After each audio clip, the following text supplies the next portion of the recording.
So I'm back in Philly after being on the road for a week in Los Angeles and Las Vegas. I was in LA checking with the office and our team in LA, and then made a fun pit stop in Las Vegas for NBA Con.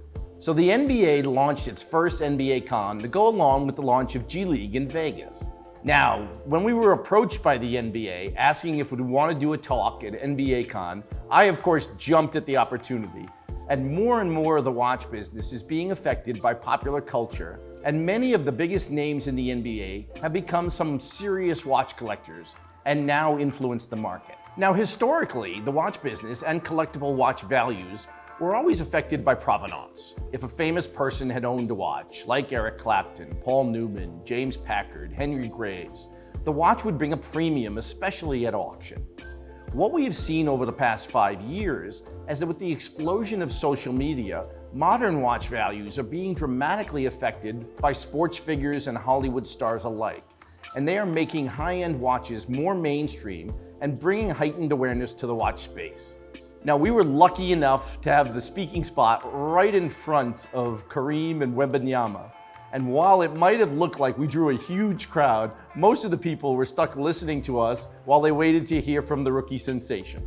After spending a few days with the NBA brass and many players, it became apparent that watches are truly on the radar, and not just as a fashion show, but there is real passion for watches that actually runs deep in the league.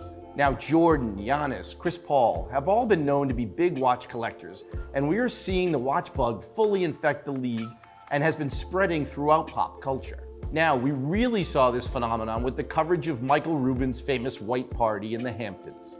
A ton of coverage that went viral, videos showing the watches worn by Jay-Z, Tom Brady, Kevin Hart, and my favorite 76er, Maxey, were all dressed in white but wearing some heavy watches. The watch fashion show has become a huge part of popular culture, and this seems to be gaining traction. 10 years ago, it was common to see Patek and Rolex on the wrist of the celebrity crowd, but now we're seeing RMs, APs, Journes, and de Bethunes being worn by many who have become true collectors. Ed Sheeran made the Rainbow Daytona mainstream. John Mayer has so influenced the watch market that the yellow gold Daytona with the green dial is now known as the John Mayer. He recently started wearing an FP Journe Elegante, and we saw demand spike immediately. The spotlight on the watches worn by the rich and famous has fueled the demand over the past few years, and it looks like this trend is gaining momentum, and I expect it'll bring more awareness to the space over the next few years. The other watch news I found very interesting over the past week was the launch of the Louis Vuitton Tambour watch.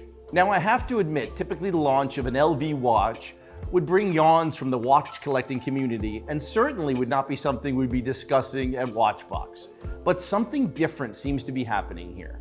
First of all, the Tambour is the newest launch in a push by Jean Arnault to rebrand LV watches and create a truly luxurious watch brand.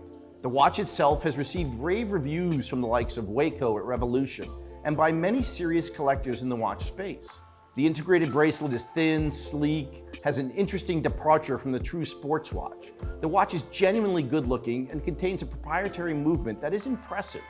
Now, what's interesting is it's becoming obvious with the recent reintroduction of Daniel Roth, the upcoming relaunch of Gerald Genta, and now a high-end stainless steel sports watch from LV.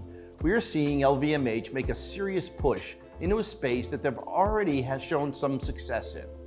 Now, no one can argue that they've done a great job bringing Bulgari watches to a level that none of us expected 10 years ago. And TAG Heuer is without a doubt the leader in its price segment. Can LVMH make a serious push into high watchmaking?